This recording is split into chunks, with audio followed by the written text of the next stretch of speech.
Marc Aurèle n'enseignait pas des idées confortables. Il écrivait des vérités capables de briser une illusion dangereuse, celle de croire que le problème vient du monde. Et si tu comprends réellement cette leçon, elle peut détruire la manière dont tu vois ta propre vie. Marc Aurèle n'écrivait pas pour inspirer, mais pour se confronter lui-même.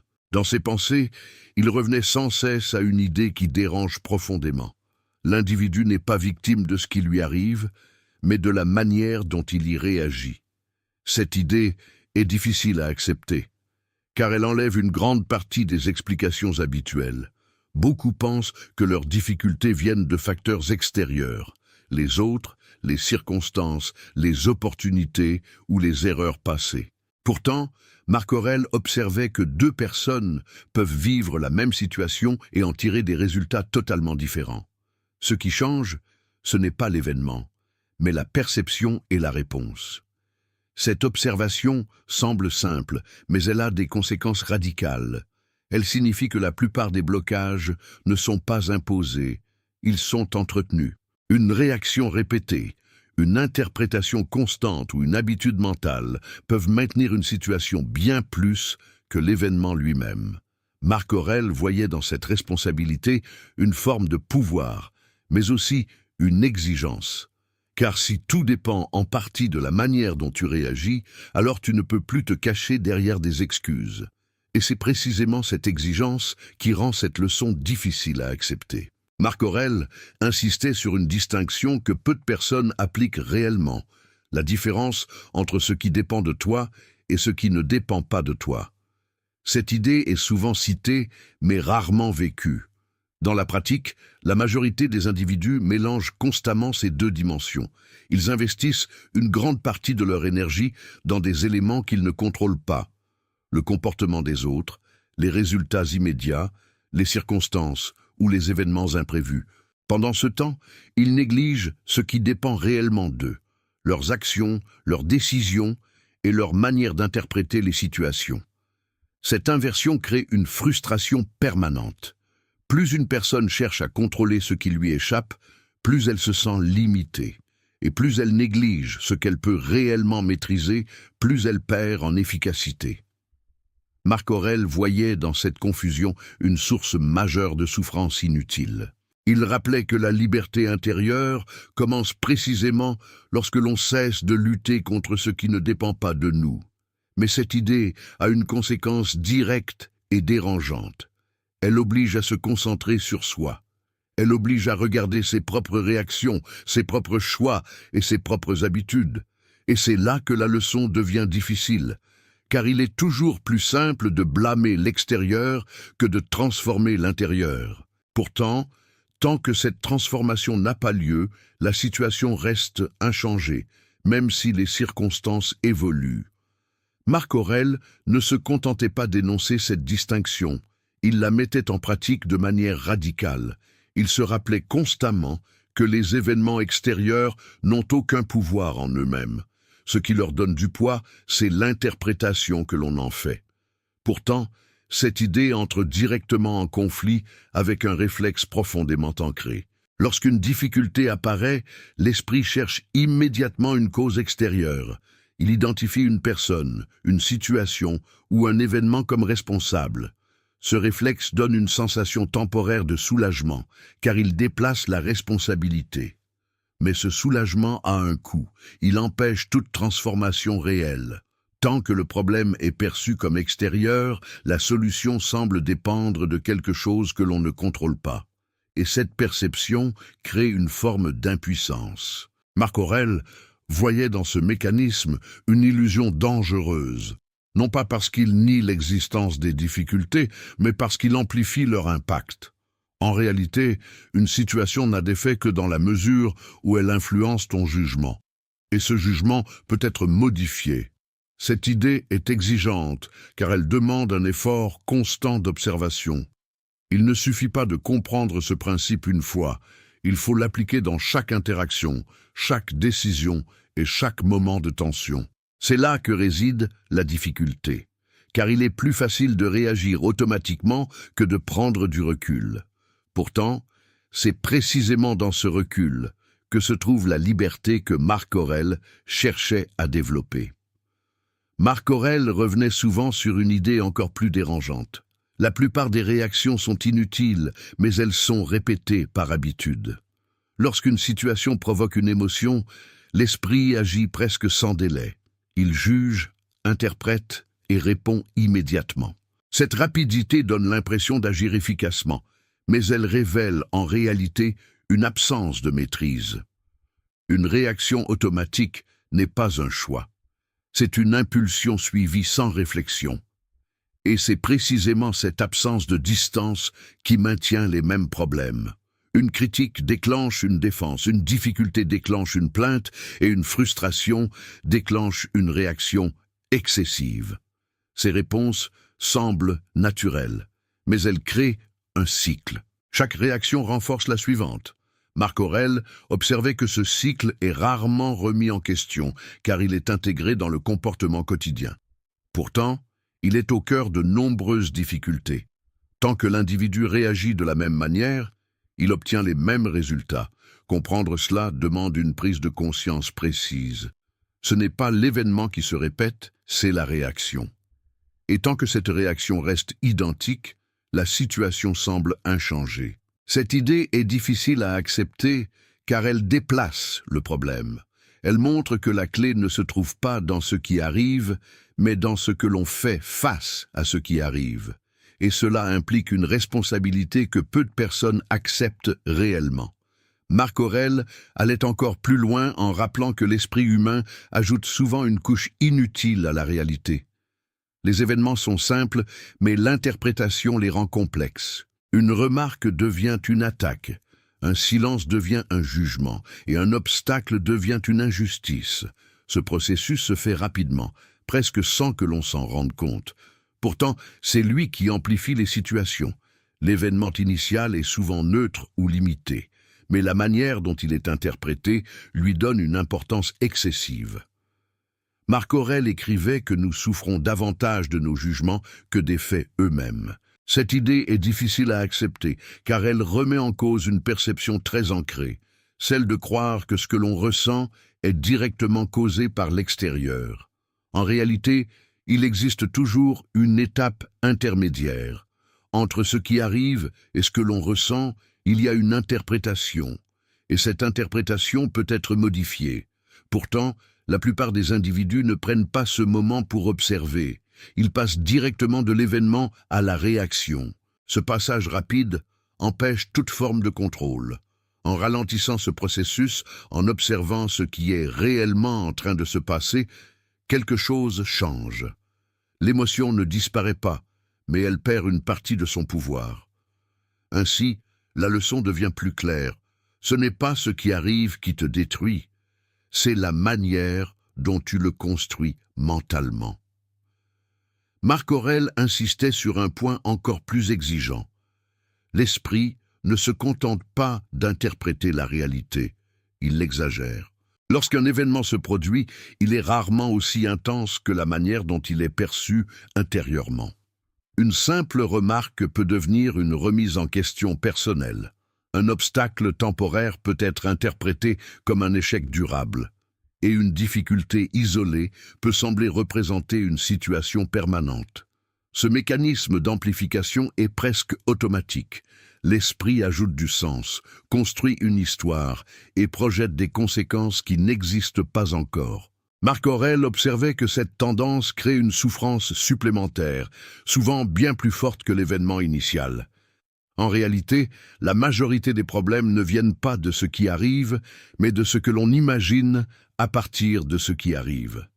Cette distinction est fondamentale. Elle montre que l'individu ne subit pas uniquement la réalité, mais aussi sa propre construction mentale. Pourtant, cette construction est rarement remise en question. Elle est acceptée comme une vérité immédiate, et c'est là que réside le problème.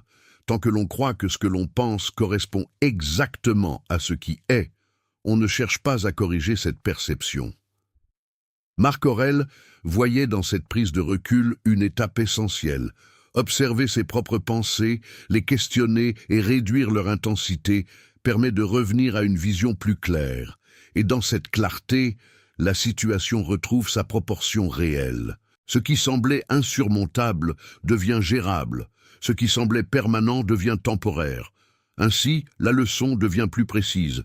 Ce n'est pas la réalité qui te détruit, c'est l'exagération que ton esprit en fait. Marc Aurèle rappelait que cette exagération mentale n'est pas seulement un problème ponctuel, mais un schéma qui se répète et finit par définir une manière de vivre. Lorsqu'une personne interprète constamment les événements de manière négative ou excessive, elle renforce progressivement cette habitude.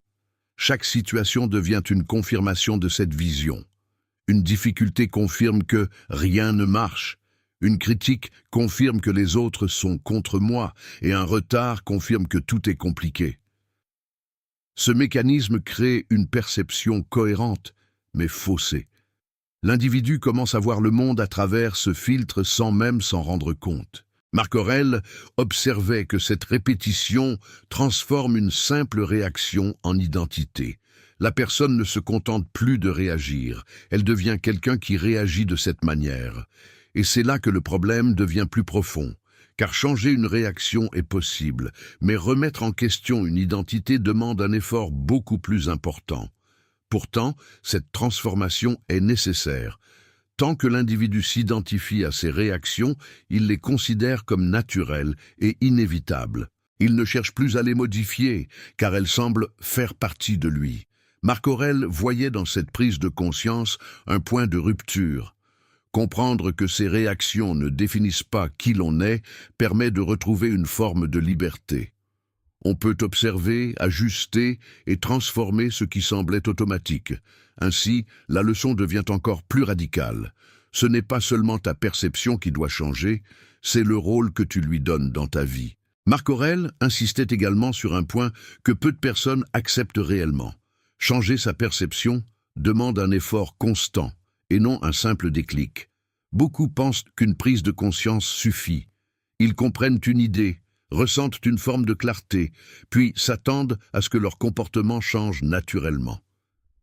Pourtant, cette attente est une illusion. L'esprit revient rapidement à ses anciens schémas.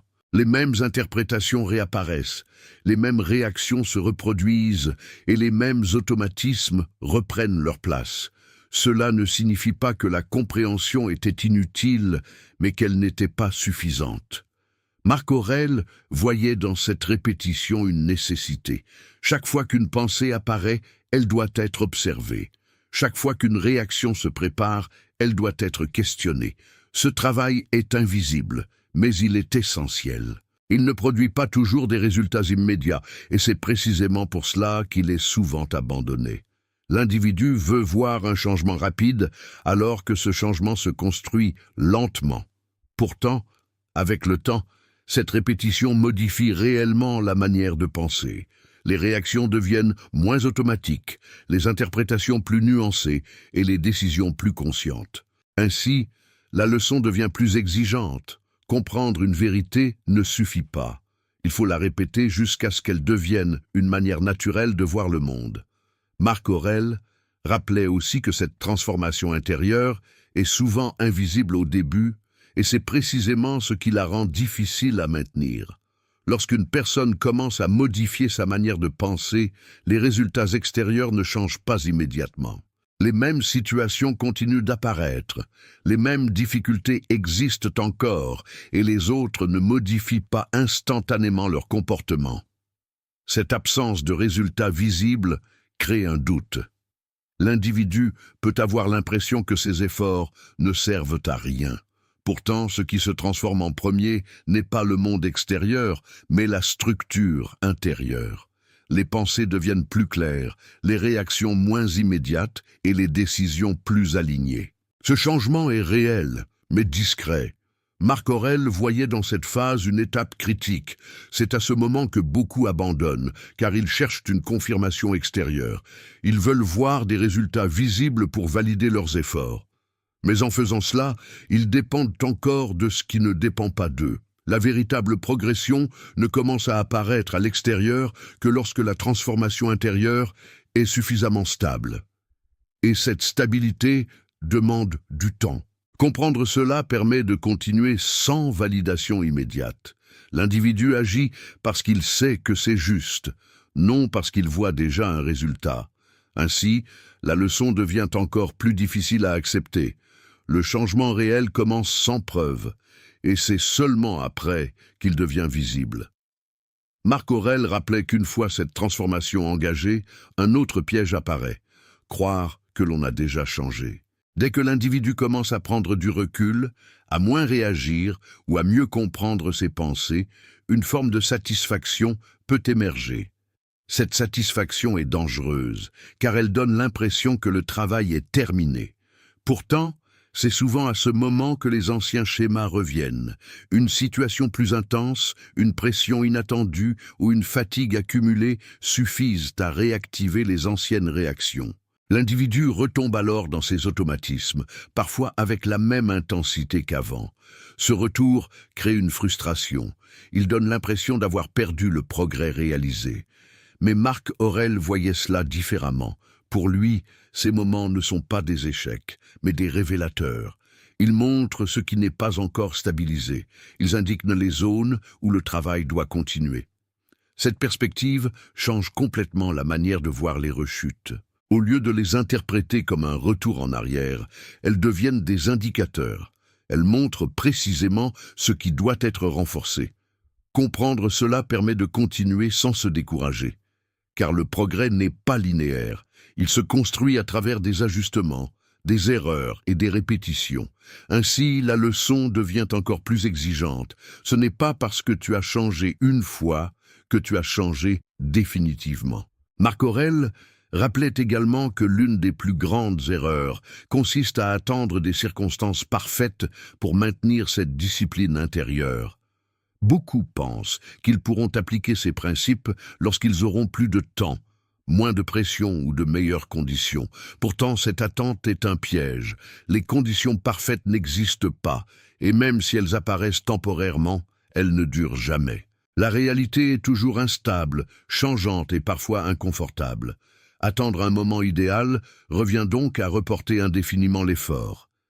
Marc Aurèle insistait sur l'importance d'agir dans les conditions réelles, telles qu'elles sont. C'est précisément dans les situations imparfaites que la discipline se construit.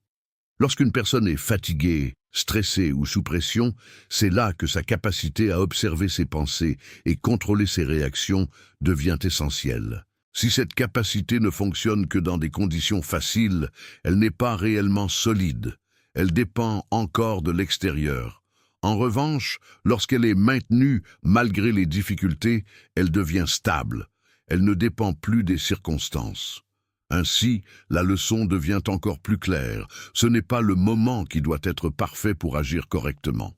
C'est l'action qui doit rester cohérente, même lorsque le moment ne l'est pas. Marc Aurèle soulignait aussi une réalité que beaucoup préfèrent ignorer. Cette discipline intérieure demande un engagement constant, même lorsque personne ne regarde. Dans de nombreuses situations, l'individu agit différemment selon le contexte. Il peut être calme et maîtrisé en public, mais perdre ce contrôle lorsqu'il est seul ou dans un environnement familier.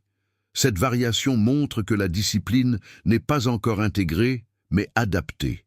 Elle dépend encore du regard extérieur. Pourtant, la véritable transformation ne repose pas sur ce qui est visible, mais sur ce qui est répété dans l'ombre.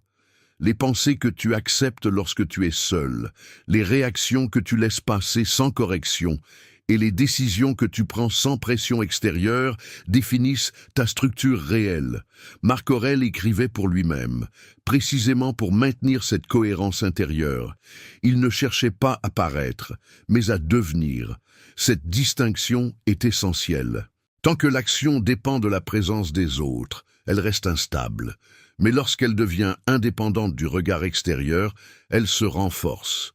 Elle devient une habitude profonde, difficile à briser. Comprendre cela demande une honnêteté particulière. Il faut observer ce que l'on fait lorsque personne ne juge, lorsque rien n'oblige à maintenir une image, et c'est souvent là que la vérité apparaît. Ainsi, la leçon devient encore plus radicale. Ce que tu es réellement se construit lorsque personne ne te regarde. Marc Aurèle rappelait enfin une idée que peu de personnes acceptent pleinement. Le temps continue d'avancer, que tu changes ou non. Cette réalité est simple, mais elle a des conséquences profondes. Chaque jour qui passe renforce soit tes habitudes actuelles, soit les nouvelles que tu essaies de construire. Il n'existe pas de moment neutre. Même lorsque tu ne fais rien, tu renforces une manière d'être. L'inaction n'est pas une pause, c'est une direction. Beaucoup pensent qu'ils pourront changer plus tard, lorsqu'ils seront prêts. Mais ce plus tard se construit à partir de ce que tu fais aujourd'hui. Si rien ne change maintenant, rien ne sera différent ensuite.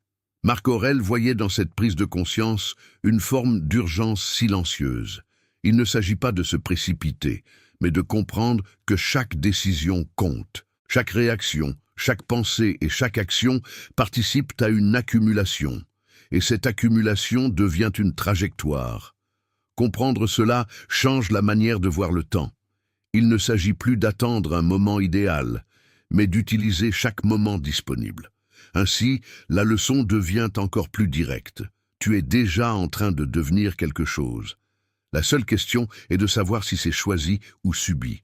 Marc Aurèle rappelait aussi que cette trajectoire ne se corrige pas par une décision unique, mais par une série de décisions cohérentes.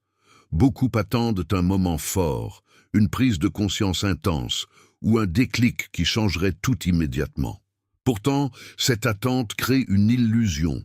Même si ce moment existe, son effet disparaît rapidement s'il n'est pas suivi d'actions répétées. Ce ne sont pas les moments exceptionnels qui transforment une vie, mais les actions ordinaires maintenues dans le temps. Une décision isolée ne suffit pas. Elle doit être confirmée le lendemain, puis le jour suivant, et ainsi de suite. Marc Aurèle insistait sur cette répétition car il savait que la constance est plus puissante que l'intensité. Une action simple répétée chaque jour produit un effet beaucoup plus durable qu'un effort intense mais ponctuel. Pourtant, cette réalité est difficile à accepter car elle demande de la patience. Elle ne donne pas de résultats immédiats et ne crée pas de sensations fortes. Elle repose sur une discipline discrète, presque invisible, et c'est précisément pour cela qu'elle est souvent négligée. Mais avec le temps, cette répétition construit quelque chose de solide. Elle transforme les habitudes, modifie les réactions et stabilise la manière de penser. Ainsi, la leçon devient encore plus exigeante. Ce n'est pas ce que tu fais une fois qui te définit, c'est ce que tu répètes chaque jour.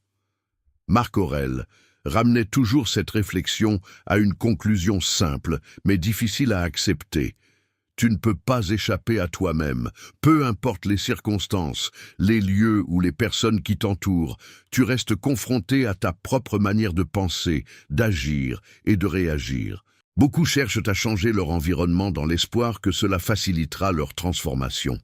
Ils pensent qu'un nouveau contexte, une nouvelle opportunité ou un nouveau départ résoudra leurs difficultés. Mais si les schémas intérieurs restent les mêmes, les résultats finissent par se répéter. Ce n'est pas l'extérieur qui crée la cohérence, c'est l'intérieur. Marc Aurèle voyait dans cette idée une responsabilité totale, mais aussi une forme de liberté. Si tu ne peux pas échapper à toi-même, alors la seule solution est de te transformer toi-même. Et cette transformation ne dépend pas d'un événement, mais d'un choix répété. Chaque jour, tu as la possibilité d'agir différemment, de penser différemment et de réagir différemment. Ce choix peut sembler limité, mais il est constant, et c'est dans cette constance que se construit une nouvelle direction. Ainsi, la leçon qui peut te détruire est aussi celle qui peut te libérer. Tu es à la fois le problème et la solution.